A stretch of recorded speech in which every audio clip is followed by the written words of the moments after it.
Welcome to Between the Sheets, the non-judgmental podcast where we're going to cover various sexual health and wellness topics. I'm your host, Dr. Stephanie Zwanitzer. I'm a urology and sexual health nurse practitioner, and I love helping my patients and listeners discover and develop their most satisfying sexual experiences. Between the Sheets is here to normalize the conversations about sexual health and cover everything from basic anatomy to the most taboo topics and everything in between. Real talk, real pleasure, one episode at a time. So come on, let's get between the sheets. This episode is sponsored by Boston Scientific and its educational website on erectile dysfunction, edcure.com. One study estimated that more than 50% of men over the age of 40 have some degree of erectile dysfunction, which can be frustrating and confusing. Go to edcure.com to find information on erectile dysfunction and treatment options, including long-term treatment options offered by Boston Scientific. Boston Scientific does not endorse any statements or opinions expressed during this episode. Hey, welcome back to Between the Sheets. We're going to have some fun today. We have guest Kristin Birdwell here today. She's going to share experiences from her own life. And we're going to talk about all things sex, drugs, and soul, which is the title of her book. She is an author. She's also a podcast host, which we love. And I'm just so excited to have you here. Thanks for being here. Oh, thank you for the invite. I'm like, I love when I get to be on this side. Yeah, Yeah. it is. It's different when you're guesting versus hosting. Yeah. I'm like, all right, lead me where you want to go. Yeah. Yes, absolutely. So tell us kind of a brief overview of like what got you on this journey? Where are you at with things? And kind of like, why did you write your book and start your podcast? Which journey? Like the sacred sexuality, intimacy. Definitely. Yeah. I mean, because I'm like, oh, there's been so much that's gone on. I'm like, I can answer that so many different ways. As far as like sex, drugs, and so I always knew I was going to be a writer. I always was a writer and a lover of stories. I say like I lived in my imagination growing up, like out in the middle of a pasture, and I love that because using that skill, and now I use it fairly frequently, whether it's visualizing or writing or something like that. And so I always knew I was going to write a book. I just didn't know exactly what it would entail. And then, it got to be where I was starting to lead people through a creative writing process. And I was like, there's a bit of inauthenticity that I felt when I was like, I need to do this thing, the thing that's been on my heart for like a decade or more. Yeah. Yeah. And so I like hired a book coach and an editor at 19.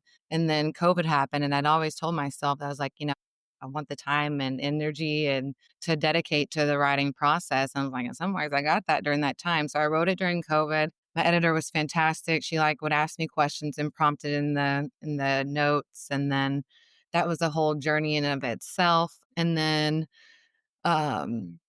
yeah, finished that and then like published it in 2022, I think. Okay. It's probably one of the greatest acts of self-love I ever embarked on. It was like holding my baby and child the first time I ever held it. Yeah. Yeah. And then the podcast was an exercise because writing and that sort of thing had always been like my default and where I felt comfortable. Mm-hmm. It felt like an exercise in using my voice. And I know I want to make like, impact and inspire and that sort of thing. But I didn't feel as comfortable with speaking yet. And so I was like, okay, we're going to name it the same and just put in some reps and see where it goes. And it's been cool to evolve. And I have like an insatiable curiosity. So I love hearing people's stories and I love connecting with people and see it as a way of like sharing and amplifying other people's journeys and messages and healing and like all those ripple effects that go into the world. Yeah, that's amazing. So where did sex, drugs, and soul come from? Is that your own life story and experiences? Well, yeah, it's a memoir. So originally it wasn't titled that. It was The Scenic Route Home because that's what it felt like to get home to myself. I mean, you could say I was always sexually curious. Mm-hmm. Combine that with a lot of initiations and wounds. And so I felt like it was always baked in there. Mm-hmm. Rebel, like I grew up in the Bible Belt. So the whole tell me I can't do something that's only going to make me want to do it a little bit more. Yep. And so it was like this, I loved Hunter S. Thompson growing up. He was one of my like writing influences. So I was like, if I need to tell a good story, do I need to go experience and experiment with all these different things? And it's shifted over the years. At first, it was Yeah. like, I think, more of numbing or looking for acceptance, love, and validation and all those external sources. And now it's like I'll still do like a drug per se, but it's more of like the psychedelic or heart opener, or a guy. I did a guided ketamine series last Mm, year, really transformative. But yeah, and then tapping into the soul part. Yeah, I was at a titling workshop actually, and that's when they were like, "Well, tell us about this book. The Scenic Route Home feels like what it was to write it, maybe." I was like, "Well, it's like mm, sex and the drugs, and then the tapping into the soul and like finding love and acceptance for yeah. myself." Like it had to start here. Yeah. You're like, Yeah. that's vital. That's what's going to make people curious. They're just like, Absolutely. And that journey for each of us is different. And I was raised in a Catholic household and very much in a purity culture. Just my whole community, it was very, there were two churches, and from a very small town. You were either Catholic or Lutheran. Nobody didn't go to church. I mean, everybody went to church and everybody had catechism on Wednesday nights. And with Lutheran kids, I'm not sure what they called it, but they had their Bible study on Wednesday nights as well. Like, we all experience the same thing. So it wasn't just the fact that my household raised me that way, but my entire community did. And mm-hmm. so it was this, we don't talk about those things, even though we know you're doing them. And you kind of have to sneak around and you're answering your own questions because nobody's having the conversations and talking to you about them. And I think it's really a problem. We really need to have these conversations and these open lines of communication starting at some pretty young ages to Mm-hmm. prevent a lot of this trying to find our ways through the wrong avenues. Not that experimenting with sex and drugs is wrong, but like you said, when you're doing it for the numbing reasons or the escape reality reasons, then it can be a problem and it can be scary. Yeah, and like that, there could have probably been a lot of danger avoided. Uh, Yeah. yeah, and I resonate with that too. Like the church that I went to, like there was like a cool church, where the cool Hmm. kids went. But I Yeah. mean, for a town of like 2,000 people, I mean, we had probably 6 to 9 churches. Wow. It is important to talk to, little ones, especially like with everything available at our fingertips. Hmm. I mean, used to it would be like a scrambled Skinamax or Right. magazine or, maybe someone on the bus tells you about something or Yep. I mean, Yeah. like, would you want child to find out from someone then, or do you wanna be the direct source and influence and, be able to Right. have like a conscious, conversation about it?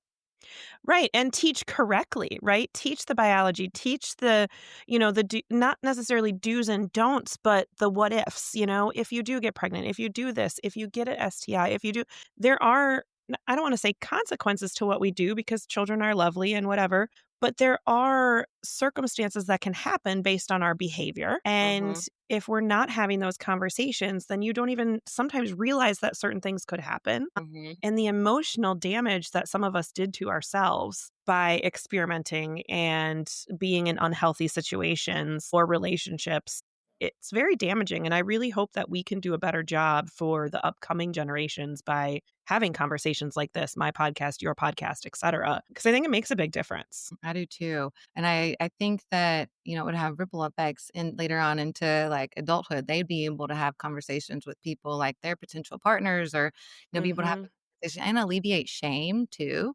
Yeah. Instead of like sweeping it under the rug or we're not going to talk about it type of thing. One of my mentors has a great book called Sacred Sex Ed, and it's a good go to like start. And she even talks about some people have reached out to her and told her like, hey, I'm starting to introduce some of these elements to my kids Hmm. because so I'm like, oh, cool. It's good to hear that like some of that is starting to happen. I don't Yeah. know. Yeah. Yeah, absolutely. And my kids, excuse me, are young adults now. My son is a senior in high school, my daughter's in college, and they will ask me questions. Their friends will come over and be like, Miss Mhm. Steph, like, what's going on? What about this? I had a girl not too long ago over here that said, I have this birth control that goes in my arm and I've had it for 9 months and I haven't had a period the whole time. And now I'm spotting. Like, am I okay? And I love that they know that they can talk to me about that stuff Mhm. because there isn't always a safe person. And they know that I'm a urologist and I do this stuff for a living and I'm a quality person to ask. But they also know I'm open and I'm not judging them. And this is a safe place. And so I love that. And I want more people to have that because you're right. All of it is at our fingertips, the good, the bad, and the ugly. Mhm. And, I see in my office, I have guys in their 20s and 30s coming in with erectile dysfunction now, but it's Ah, all psychological because they masturbate and they watch porn and they get these ideas of what sex should be or what they think it should be. And then they go have sex with a partner and they can't climax because it's not that way. mhm. It's fascinating. Great. So, yeah, that's and so young to be having Mhm. probably living in their head too a lot. Oh, So it's yeah. like practice maybe some like little embodiment practices that, yeah, Yeah. made, an idealized version or something. Yeah.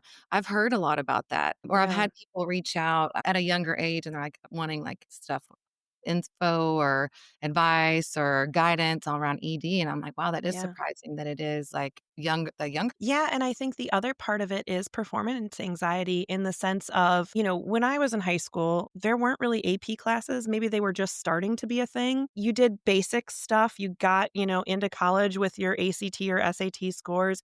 Now it's like your GPA and your SAT score isn't even good enough. You've got to be in all these clubs. You got to be in sports. You got to be so from such a young age, these kids are getting so much pressure on them, and that goes into other avenues of their life. And I think it's really affecting their sexuality as well. Oh, for sure. I mean, the performance anxiety, and then if they're watching a lot of porn or something, I'm like, that's real performative, so not Right. authentic. So it's like a little skewed Yes. view of, and then carrying that into their relationships. Yeah. Whew.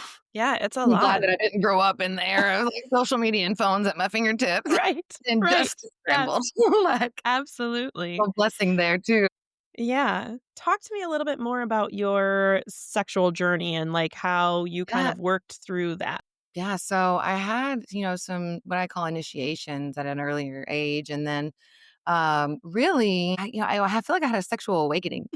I was having sex with someone and like we had synced breathing and like eye contact. And this was pre any like tantric or study or any Yeah. of that. Uh, and it just felt like we were reading one another's minds, and it was just like so alive and present and beautiful that I asked him a couple of days, maybe a week or so after that. I was like, "Did you like study tantra or anything?" And he's like, "No." And I was like, "Oh." I was like, "So it was me?" Do you I was, like, trying to wrap my Yeah. head around it, and I'd read this book called, like, Sex Shamans, that kinda opens with, like, a similar story of, like, a sexual awakening, and that kind of, like, spurred my curiosity, and so once I published the book, I looked into different trainings, and I went to an ISTA, which is, like, the International School of Temple Arts, and, like, just started, like, following my curiosities and, going to different trainings and that sort of thing. I felt like I had had a lot of mental understandings through the process of writing the book and that sort of thing, Mhm. but getting certain tools at some of those different trainings, whether it was ISTA, and I've been in this one called Pleasure Priestess for the last couple of years now, has really given the embodiment piece to it, or like the somatic coupling for the understandings that I had. Cause I was like, okay, I have a concept of like forgiveness, but Mhm. is there still like any stored anger that I need to like hit a pillow or something or scream into a pillow or Yeah. have like a aspecting type of thing with like my stepfather or with, someone that, was part of that I'm not available to have that conversation with person to person, but I can like visualize that they're sitting on a pillow in front of Mhm. me and like go back and forth with this dialogue. And it was very healing. And so it also felt like a homecoming. I would say there was always like those body dysmorphia or, Mm. in that sort of thing too. And I remember being at yoga teacher training and like my fingertips landing softly on my skin, like with grace. And I was like, when was the last time like I didn't touch myself or talk to myself that wasn't in a judgmental way, that was in a Mm. compassionate way? And I was like, I don't know if I had ever done it that, broke Yeah. down crying. Yeah. And then just so like started weaving in like the sensual practices into my life, which helps me be more present and live a more pleasure based or pleasure filled life. And that can look like having a piece of dark chocolate or having like a juicy, just like I love touch. Yeah. Experimenting with different kinds. So I'm like touching my arms as I do it. But yeah, it's just been, I was like, this is it. And it also felt like a homecoming because for so long I felt like my spiritual life and my like human desires like in two separate categories. I was like, how do I integrate my sexuality with my spirituality? Yeah. And so I was like, oh, you mean embracing my humanness and it doesn't negate that. And I can have a good sipping tequila and like have my human desires. And so just really felt that it embraced the totality of who I am. And that includes my Mhm. sexuality and wasn't like me just trying to meditate or transcend out of the human experience. Yeah. Because I was like, oh, enlightenment. So I just like, yeah, different trainings and following, and it's still unfolding and like it Yeah. changes. I think that's a big piece too, is like permission to evolve and shift. Cause I've explored like, I'm like, I have a lot of love in my heart to give. Am I poly? So I explored open relating. And then I'm like, well, I'm like, now I'm kind of feeling a craving for like monogamish because I feel like I had to discover who I was and then Yeah. find out who she likes and what Yeah. she likes after Yeah. years of like people pleasing and stuff. So it's been a journey, so it's hard to, like, pinpoint one thing when it's, like, so much. Yeah. Yeah, no, I mean, I completely agree. I got married very young to my high school sweetheart, and we had kids together, and we ended up divorced. And starting over as an adult to date and to figure out who you are, what you like, who do you want to spend your time with? What characteristics are there? And learning that about yourself too. What characteristics do I like about myself? Where areas do I want to improve on? Like you said, it's just such an embodiment of yourself and such a growth experience. And I went through very similar things. Do I like monogamy? Do I not? Um, am I fully heterosexual? Am I not? Like I questioned myself on all of these things. I dated people with different backgrounds, different socioeconomic statuses than me, all these different things that I hadn't been exposed to. For one, because I came from a very small town, and from two, because I got married so young and didn't have the Mhm. chance to explore and experiment. And I did, and it was lovely, and I have some regrets, and I have some, oh God, moments, and I have some really fabulous memories too. And all of those things, the good, the bad, and the ugly, built me to being who I am today. And I mean, I love who I am today. I love what I have found in life. I love the partner I'm with. I love the mother that I am to my children and all of these things, every facet of myself. But I wouldn't have gotten here had I not gone through certain events in my life and really taken that time to learn myself, to allow myself grace, to do the classes and the therapy and all of the things because it makes such a big difference. But experimenting is a huge part of that. Mhm. Yeah, I say, like, that's the big value of mine is that curiosity, Mhm. and it gives you clarity, kinda like you said, like, "Okay, I know what I like or discover," and Yeah. get to see, look at the world through different lenses or get, closer to, if if like, for me right now, I don't have, like, a primary partner, and so it's like, "Okay, what do I'm getting real clear on, like, my deal makers, my deal breakers, like, the value Yes. of that stuff, and, I'm like, "That's exciting." And also just loving kinda like you said, the self-love, like, just loving the time and period that I'm in, because I have Yeah. this thing where every now and then, whether it's, like, work related or, relationship related, it's like, at some point, I'm like, "You'll probably miss this phase at Yeah. some point later on." And so really just trying to savor it. Like it kinda reminds me of this saying that my mom gave me that is like, "This too shall pass." And I use Mhm. that in a lot of, like, my trial moments, but I also like using it in my, like, joyful moments too, because it's like, "Okay, slow down, savor this because Yeah. life is impermanent and it's all Right. past." So, I just think that, yeah, it's important to be curious and learn and get that clarity for ourselves. Even, like, the most heartbreaking situations, like, I love my mom, like, she'll say, like, "Well, you have a little more clarity and you're one Yeah. person closer." Right, right. Yeah.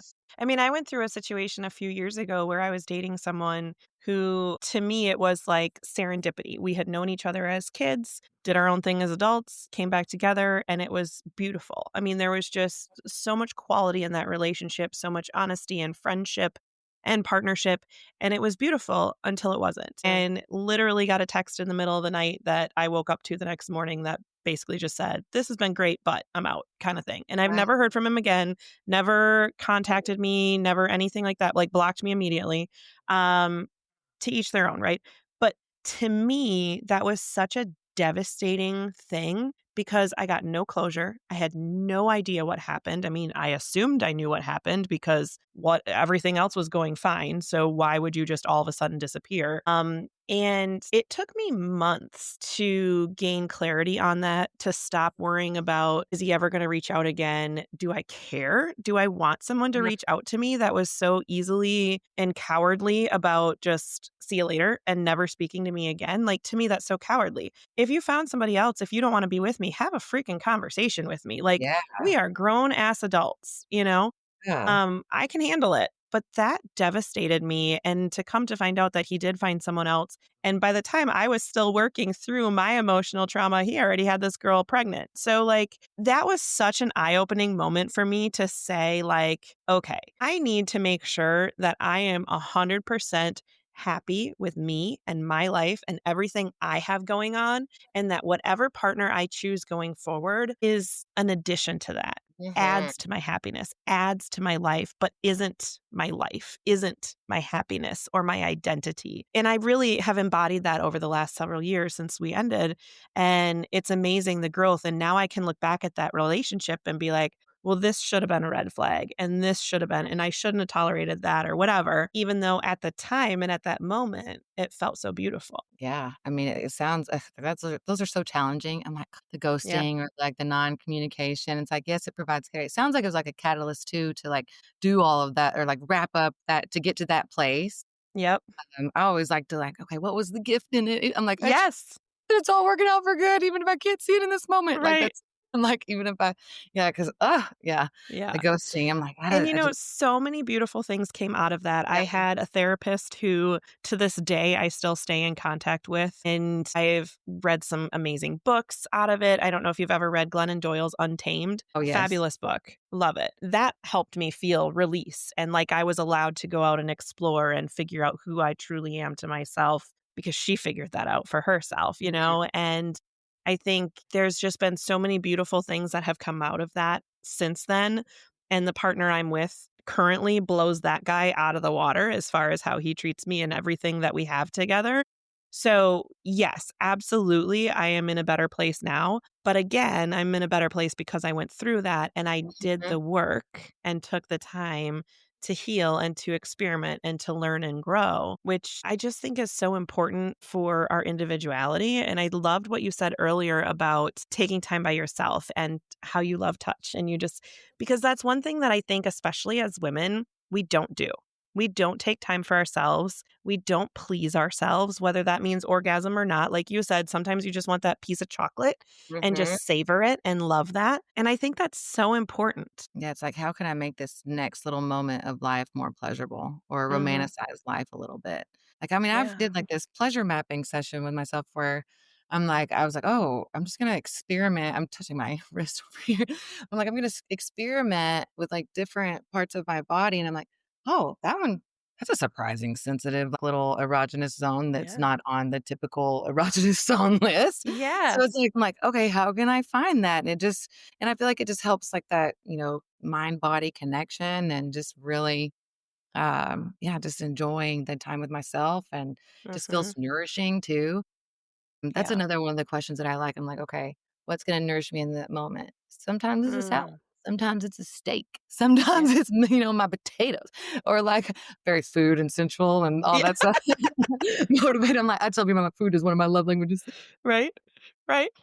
But yeah, it's so important, I think, to sit with yourselves or to look at ourselves as like kind of like a miracle to explore versus Yeah. like, for so long, I think I got into a loop of like a project to fix mentality. Hmm. And then I was like, no, I want to look at it as like a miracle to explore. And like I get to learn and discover new things about myself Yeah. versus like I've got to fix something type of thing. Hmm. And yeah, that's just been pretty profound to me too. And like embracing all of my mess and humanness because I feel like the Yeah. more I've embraced that too, the more spiritual life has become, or the more I'm available to be present. Yes. Yeah, it's honesty with yourself about the pros and the cons, the good and the bad.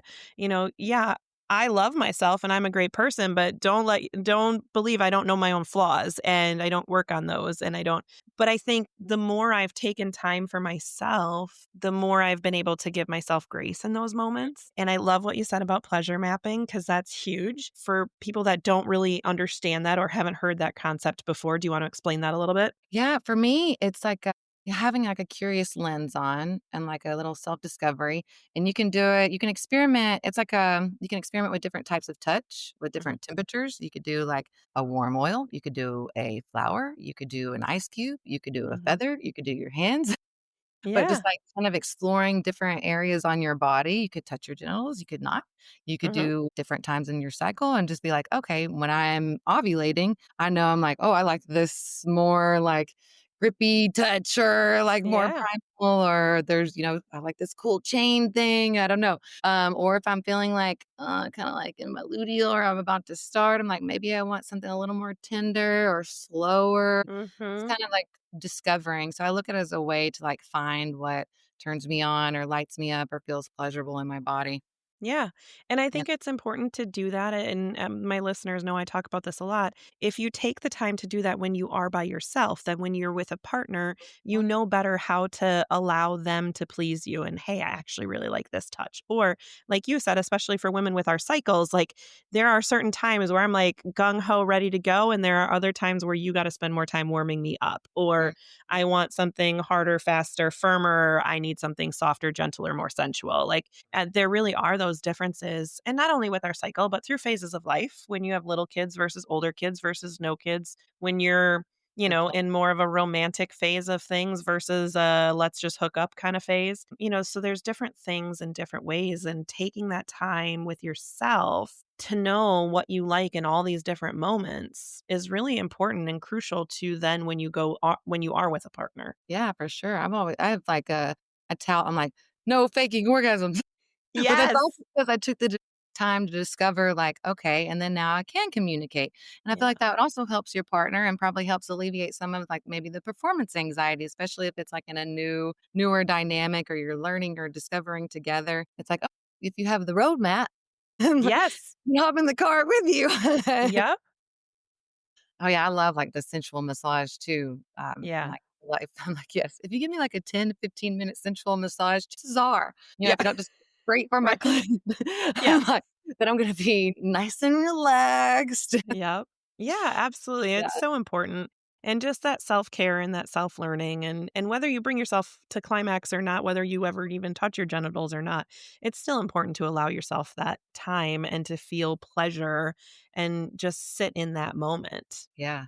I've Yeah. heard and I don't know all the science behind it, but I hear that it's, like, medicinal too, like, the release of those hormones Yep. and, like, the oxytocin or the endorphins, and so I'm not the expert in that, but I'm like, I hear Yeah. that, and I feel Yeah. better when I do it, and then sometimes it's harder 'cau whenever it's, like when it's, like, the thing it seems to be sometimes, like, the thing to go the first, but I'm like, Yeah. "Actually, no.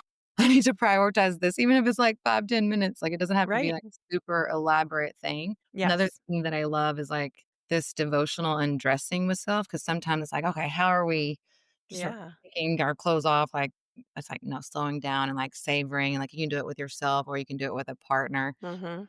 Okay, maybe I'll play with this strap for a while, and I put on, like, a good song and Yeah.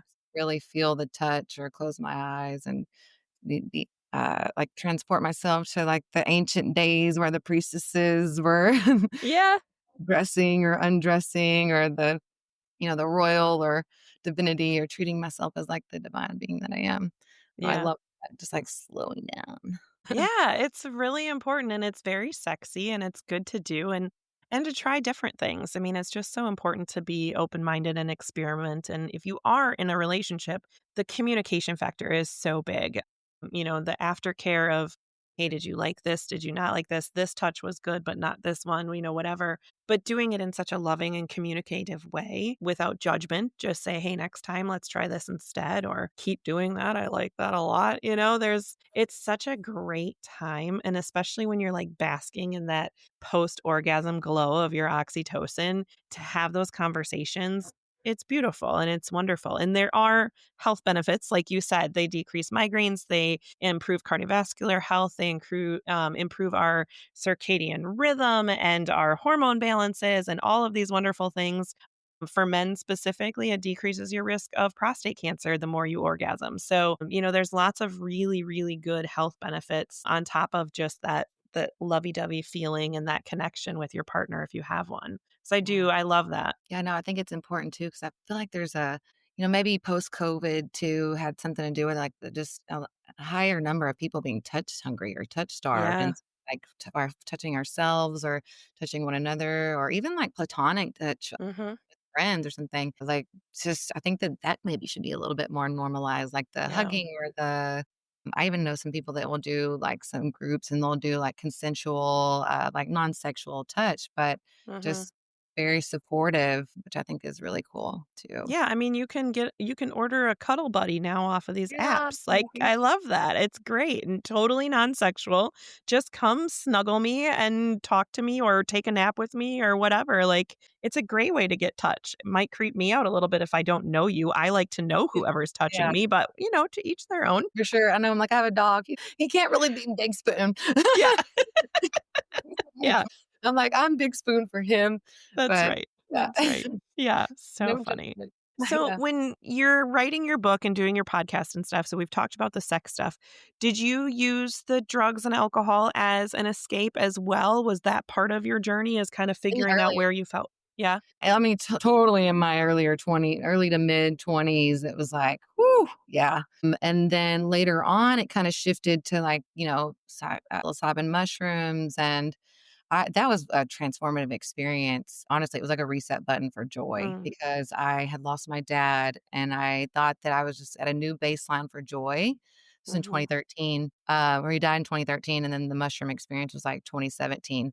But I was just like, I guess this is just like how life is going to be, like this new like baseline of kind of depression. And whew, I'm in a grief moment right now too with my grandma. So it's like, oh, oh, um, and uh, and it just for me, grief is also like shows how much I love.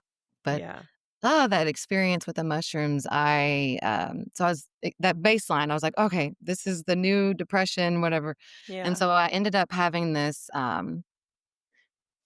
hero's dose where I felt like I astral mhm, projected out of my body and like connected with his spirit. And I was like crying and laughing at the same time. I was like, how could I have ever thought that you abandoned me? Like you've been here this whole mhm, time and felt so much unconditional love. I was like, that's what we're here. We're amplify love, be love, and express our gifts and da da da. Da.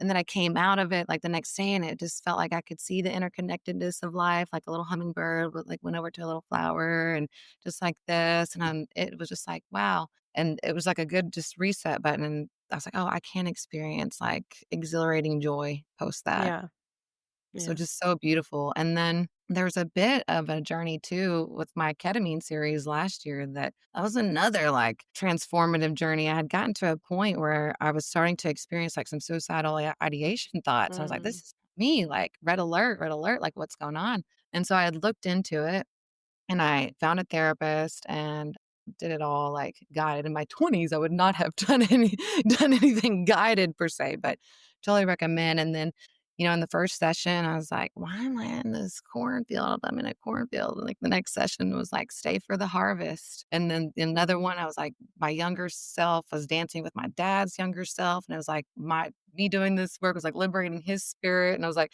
you never really felt your emotions and do I have to feel it all? He's like, yeah, sorry about that, kid. And then like just later on, I came out of it and I was like, it was something about wild woman, something about wild woman. And my therapist in the integration session later on was like, do you think that it could have been the suppression of your wild woman that was mm, causing the anxiety and the thoughts? And I was like, I burst into tears. I was like, "Oh shit, yeah," because I yeah, had like positioned or all my offerings at that time coming out of a breakup and positioned all my offerings to be like what I knew was like liked and palatable and more accepted by people. And then it shifted post that. But I was like, yeah, wow. She's like, yeah, mhm, your neural pathway, you went to what you knew. And then yeah, so we had to create this new little groove over here. yeah, Yeah, it's been a different, way with those drugs mhm, versus, the numbing out versus like the intentionality behind it. yeah. But I am definitely, like, an enthusiast or proponent of, like, the psilocybin mushrooms and guided ketamine series. I just, like Yeah, there's because so much great research coming out with it and, people truly getting healing after years of dealing with trauma, PTSD, things like that. There's amazing research coming out with it.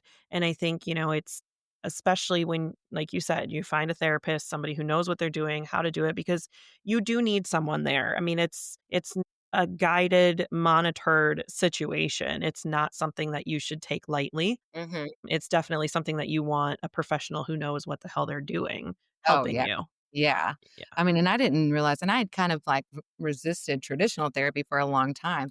I was like, "Okay, I'm going to go these, like, more non-conventional routes," and then Mhm. when I did the thing through Journey Clinical, it was, they paired me up or gave me a couple different options, and I was like, "Oh, wow. She's been trained in sacred sexuality and trauma, this," and, like, we had, like, some similarities in other aspects. I was like, "I didn't realize that a therapist could be grounded, woo, or spiritual." Like, I'm like Right. I was like, "I just didn't know one of you like you existed." Yeah. So and then funny enough, I was like, "Doo, doo, doo, doo." Like, the subtitle of my book was Finding Grace in the Shadow. Mm. Name was Grace. I was like Wow. "Okay, that feels like a sign." So Right. That's awesome. That's really cool. Yeah, and a lot of I think, you're not alone in the fact that you used drugs to escape. None of us are alone in the fact that we used sex to feel love, even if it wasn't real Mhm, love. I don't talk about it a lot on here, but I don't drink alcohol anymore. It was not that I was addicted per se, but I didn't like the decisions I made when I drank. And when I did drink, I drank a lot. I went out with friends, I went to bars, we had a great time, but I didn't make great decisions. I wasn't taking care of myself. I wasn't who I knew I needed to be and wanted to be. And so I just decided that I needed to cut that out. And it's been a great thing for me. I mean, I've traveled to Italy since and things like that. So yes, I have drank and had some wine or some tastes or whatever. Again, because I wasn't truly an addict, I can do mhm, that. That's not to say everyone should or could, but for me, it was such a liberating experience to remove that. And it was almost like when you hear people talk about, like, if you can't have one of your senses, your other senses open up and peak. It was like removing that from my life allowed the rest of my life to come into focus. And, mhm, that was when I realized that I really want to pursue more with sexual medicine. I have to practice general urology at work and I really like the sex med side of things. Let me try a podcast. I would never have had the energy or the motivation to do this podcast while I was still drinking because it was more important to be out and having fun with my friends and making terrible choices.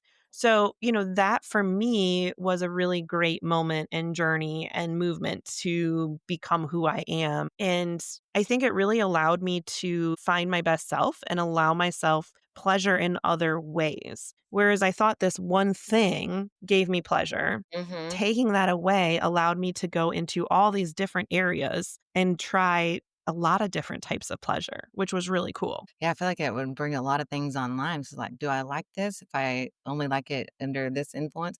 I'm Right. curious, like, did you have any I have, like, had a similar journey. Mhm. Not completely alcohol free, like, I'll have, like, a glass of wine or an Yeah. intentional sipping tequila, but it's not what it used to be, but I Mhm. remember, like, how interesting it was with the pushback with from some people or the curiosity. I was like, "Is this a projection of your own, like, Yep. drinking?" Or so I was curious if Yeah. that shifted or cleared away or, brought clarity on the certain relationships in your It life by making did. a choice. Yeah. Yeah, absolutely. I mean, I can tell you people that I thought were really good friends were just bar friends. Mm, And, if I didn't go to the bar, I never saw that person. mm, And the only time we texted was, "Hey, where are we going this week? What are we doing?" And once I removed myself from that, I can still go to a bar because alcohol doesn't bother me. It's not a thing. And for a while, I still kept going and was included. And then it was just the invitations came less and less often because I wasn't that version of me anymore. And I got the comments, "Well, are you ever going to drink again?" Well, drinking isn't that bad. Well, everybody has a different definition of what's that bad. For mhm, me, I needed to remove it to live my best life. I don't judge anybody else for still drinking. My partner will have beers when we go out. Like, that's no big deal. It was just something that I needed to do for me. So, absolutely, I have lost friends and relationships. I have had relationships change because, we do different activities now than we used to, or we'll do the same activities, but we're not drinking while we do them anymore or something. But the more I sit with that, I'm okay with it because I love who I am right now. I love the person that I have become. And if you don't want that version of me, you want the old version of me, to me, that's a reflection of you and not me. I love growth. I love growth for myself. I love growth for my friends. So I'm okay with where I'm at.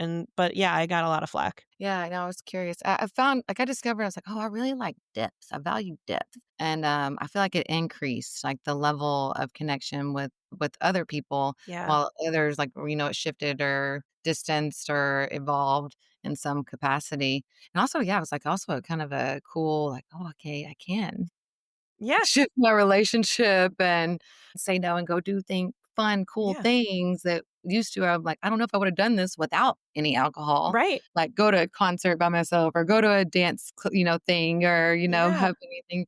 And then, yeah, like this, like the connection and depth with conversations too. I'm like, okay, they'll actually remember this conversation. Yeah. like, Exactly. like, Exactly. And then tomorrow morning, I actually get up and get shit done because I'm not hungover. yeah. And I was like, and that's how I got to my third. I'm like, oh, these hangovers last. A Like they long extended. Yes. I'm like, Yeah. no. Right. And I used to think I liked drunk sex. Guess what? Sober sex, way more fun. Yeah, yeah, way better. Especially when you're with someone who you can be as goofy and sloppy as you are when you're drunk, but you know it and you're engaged and you're having fun and you remember it the next day and you made good choices. And, Mhm. I didn't have a $75 bar tab or whatever, it's been really life-changing for me. Oh, yeah, that's true. That's another good point, like the money. Oh yeah. Oh, the money's been huge. I've saved thousands of dollars. Mhm. Yep, Mhm. absolutely. Like, only can allocate that towards something else. Right. Right. Yeah, I've taken some good vacations now. Yes. Yes. Awesome. This has been a really fun conversation. I love your openness and you're willing to share with everyone. Go ahead and remind us of your book and podcast and how we can be in touch with you. Yeah, the book and podcast is Sex, Drugs, and Soul. And then my website is KristinBirdwell.com, and you'll find all the links and info there. And then I'm also on the gram at Kristin Birdwell. Yeah, I was toying for a while. I'm like, do I change the name of the podcast? Do I not? Because sometimes I'm like, is it censorship or will people think, one thing that it is or not? But it is still Sex, Drugs, and Soul. So if you Weird. find Kristen and it has changed, it's probably still her. I love it.